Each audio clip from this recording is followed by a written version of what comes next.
John German. First question, why are you interested in becoming a police officer in the CLPD?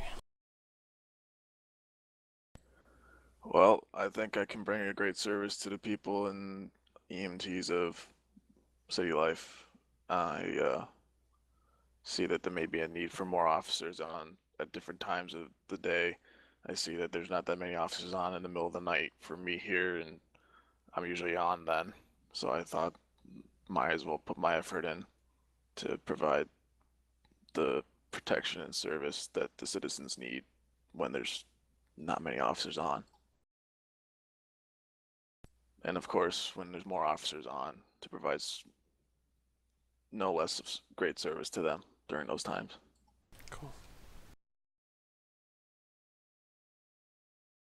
Can you give me a specific example of a time when you've used good judgment and logic in a stressful situation?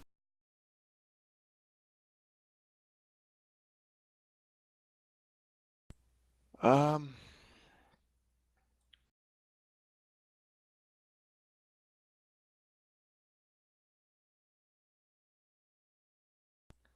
don't really like going into my personal life, but right now is a good time. Um, the past month and a half, I've been extremely stressed, um, to the point of rational and radical thinkings, but I've been managing to get through it. Um, I found new ways that lift off the stress, to keep my mind focused on the objective, which is just to get to the end of it and hope for the best. And it's kind of hard to describe how I've done it, but part of it is just keeping the mind on what it is that you need to do. And if something happens, find a way to get around it. You know, Yeah, if there's a brick wall in your way, just get around it. Don't go through it, just get around it, because if you go through it, be you're just gonna make yourself weaker.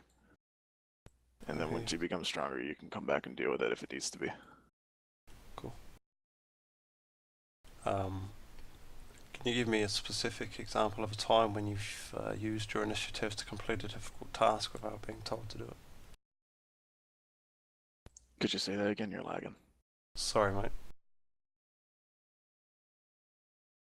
Can you give me a specific time of a time Sorry, can you give me a specific example of a time when you've used your initiative to complete a difficult task without being told to do it?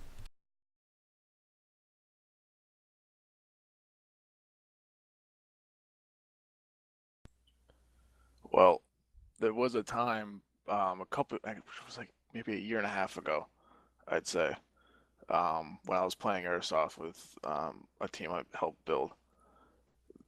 We were practicing against each other, and we were basically pinned down. We really couldn't do anything. I decided to come around their right flank and ambush them from behind. I ended up, it was 4 against 4. I ended up getting three. The last guy was below a berm and I couldn't reach him. Um, but my entire team didn't know that I was actually lone wolfing it the entire time. I just went off on my own, managed to get around them and ambush them quite efficiently, and we ended up winning that round. Cool. Good example.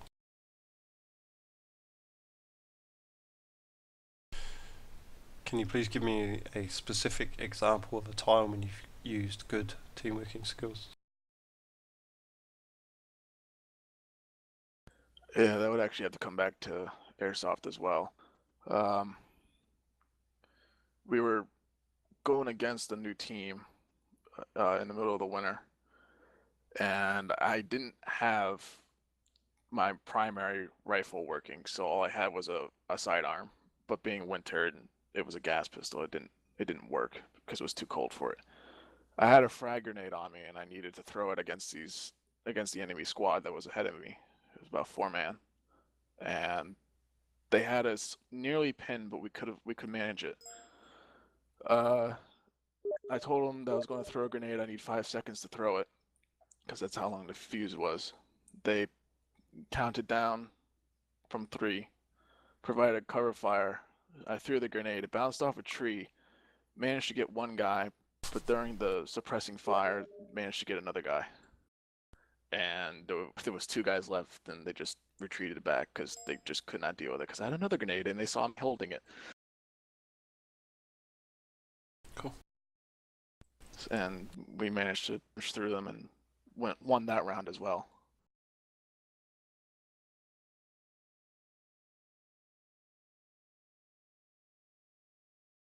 Can you give me a specific example of a time when you've worked with someone you may not have liked, or vice versa, and how did you overcome the differences you had? Back in my senior year, I absolutely hated this guy's guts because of the way how he played me. I ended up having to work with him on a project. The shop, I went to a technical high school, and I favored computer aided drafting and design as a shop. And we had this project challenge from Pratt & Whitney, one of the largest aircraft manufacturers in the world here, to design an ultralight aircraft. And I had the lead project designing of creating the wing. And I had to work with this guy through it all. And he was the only guy I had. I couldn't choose the team I was on, so I had to deal with him. I managed to just say, fuck it. I'm going to push all the shit that I hate you for aside. I need you to do this, this, and this. I'm going to do this, this, and this. Tell me what you've done in a week's time, and we'll continue on, and we'll figure out what we need to do next. 1 week's time comes by, all he's been doing is playing Minecraft, and I ended up having to pull the work for him. But I never brought it up to him that I didn't like it initially until towards the end of our project was coming to a close. I said, I didn't appreciate that I had to pull the work for you. He's like, yeah, whatever.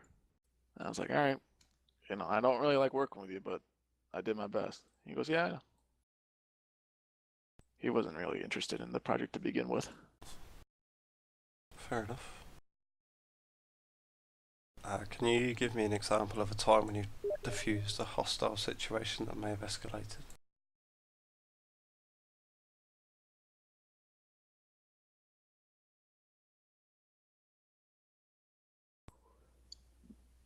About 2.5 years ago, there was 2 guys on my airsoft team that were at each other's throats quite a bit. They ended up getting into a fist fight during one game because the one guy called the other guy out for being a cheater and not calling his hits. They got on top of each other, and the guy that was being called out on pulled out a knife and was threatening to stab him if the guy on top didn't get off of him. And when I saw the knife, I casually kicked the guy that was on top off the other guy and held him down because he was the aggressor, and the guy with the knife was handled by the rest of the team because he had a weapon. I didn't want to deal with that directly. But this guy was freaking huge. He was way bigger than me, but I held him down somehow. But it could have turned pretty ugly. Cool. And there was another time that almost cost somebody's life with a gun, but I'm not going to get into that. What? Okay. Another airsoft issue. Yeah. Right. Couple of scenarios now. You pull over a speeding vehicle and discover that your best friend is the driver. What do you do? Treat him no differently. I mean, even if it's my mother or my father, brother, niece, nephew, doesn't matter. If you went 10 miles over the speed limit, you get the same thing as everyone else, and make sure that they see my face, because I'll be looking for them. But I treat them no differently. There's a law, and you have to follow it. Cool. While on foot patrol, you come under direct fire. What are your initial actions? Call for back, return fire, find cover. If needed, suppress fire while moving into cover, but more importantly, just call for backup. Cool. While on foot patrol, a civilian points a firearm at you and demands that you put your hands up. What are your initial actions? comply with the hostage taker and call for backup, so long as they said don't call for backup. Um, or if they said, did I get that right? No, but I know what you meant. Yeah, yeah. Um, so yeah, just comply with them because life is more precious than what it's worth. You know, you don't want to fight them. Your life's more valuable. So work with them. Cool. What research have you done to give you an insight into the roles and responsibilities of the CLPD? Well, the first time I applied, I did ride-alongs. I found it interesting. I also decided to do City Life Cops, and that gave me a lot of insight to what it was like, which helped make the decision of joining PD that much easier. Because it is something that I'm looking forward to do. Not because I'm going to be all big and bad, but I'm not looking for that, and I don't want to act like that. I'm looking just to provide the service that the civs need to protect and serve initially or essentially. Um, but the City Life Cops did help a lot to bring more insight. And I also, before Sarge came over to PD again, he gave some insight as to what PD life was like compared to EMT. And God, EMT was terrible, so boring. And PD is just, it may not seem like it. PD's got a lot more action going on, even during the quiet times. A lot more action than EMTs do. And that's what I was looking for. Cool. What would you say is your greatest strength, and how do you think it would aid you in your role as a CLPD officer? I have a problem where I help others so much that I can't help myself. Kind of the motto of the United States Air Force PJs, so others may live. You sacrifice yourself so the others may live. I just enjoy helping other people, and I don't care what happens to me in the process. If it means death to help the civilian come out alive and see his family and friends and children, so be it. It doesn't matter if I die. I'm already dead anyways, so I might as well just help him out as best I can and accept that the ultimate sacrifice may be needed. Cool. What would you say is your greatest weakness, and what actions would you take to prevent it from affecting your duties as an officer?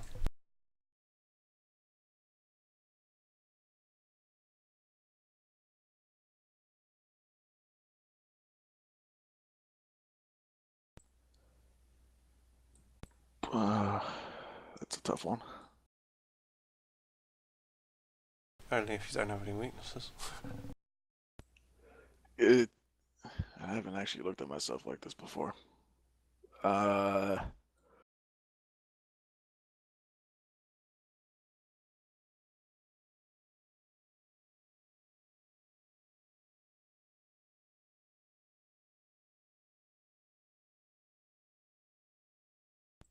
I think my greatest weakness is I can't help myself at times.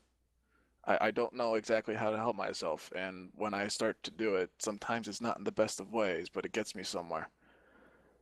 And that has a lot of room for improvement, but I just I don't always ask for help with things.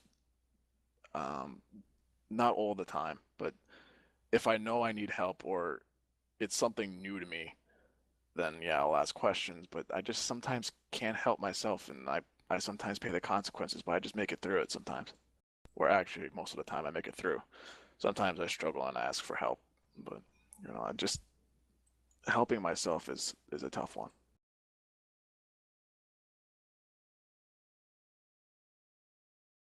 Cool. Without using the words protect and serve, what is the purpose of the CLPD?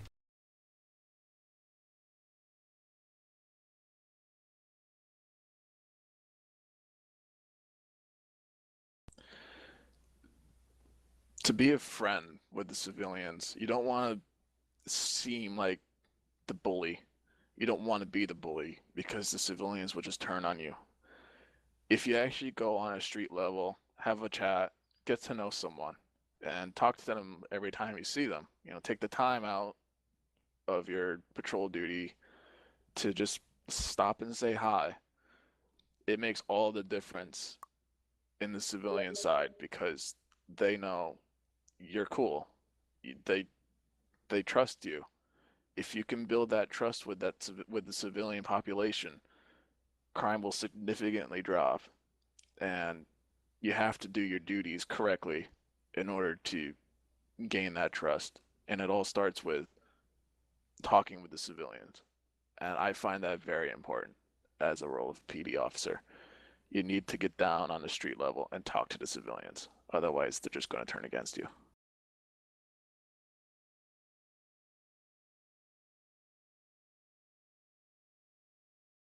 Cool. What situations cause you to feel discouraged, anxious, or nervous?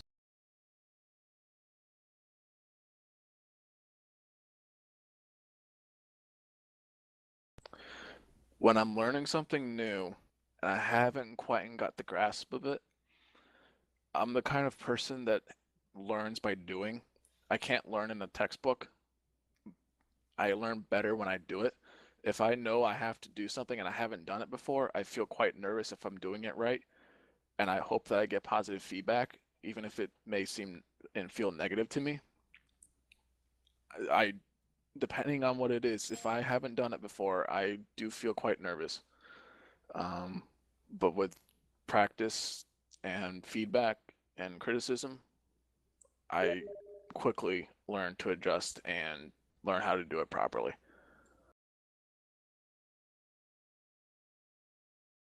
Cool. Are you able to follow orders from higher ranking officers? Yeah, of course, no problem. So long as it is, so long as it is within the SOIs and the law and the rules, I'm not going to do anything that is against it because it's just not right. The law and the rules and the SOI are there for a reason, and I must follow them as everyone else must follow them. And if it means that if someone gives me an order and it doesn't follow it, I'm going to bring it up with another superior and tell the person that told me to do it, I'm not going to do it. But I would most definitely bring it up with a supervisor or a lieutenant or whoever and notify them, hey, so and so is telling me to do this and I'm not going to do it. What can you do?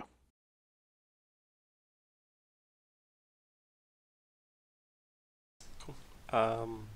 Are you able to go by the rules set out by the commanders?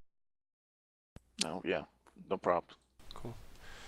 Do you think you have enough knowledge about the mod and experience with the mod to fulfill your tasks as an officer? Yeah, I'm pretty confident in it. And in your personal opinion, what do you think of the current status of the CLPD? Has room for improvement, as does everything. Um, what I don't really see PD doing too much is getting down on a civilian level and just having a chat.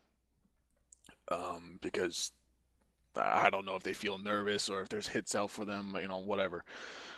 I understand that they may feel nervous and know that they have a hit on them, but just having the courage just to go out there anyways and just have a chat, that would be nice to see. And I hope that I can help bring that if I get into PD. Cool. Alright, well that's your interview complete. Excuse me, I'm crook as shit. I do need to inform you that as an applicant, during the recruitment stage, or as a recruit, the CLPD has the right to terminate your application should we feel the CLPD is not the best career choice for you. Also, as a recruit without training, you're not allowed to go out on patrol by yourself, but you can ride with other officers and do repo duty, etc. Do you have any questions? Okay. Nope. Alright, well that's you done. You can leave it, Chin. All right. Thank you. You're welcome.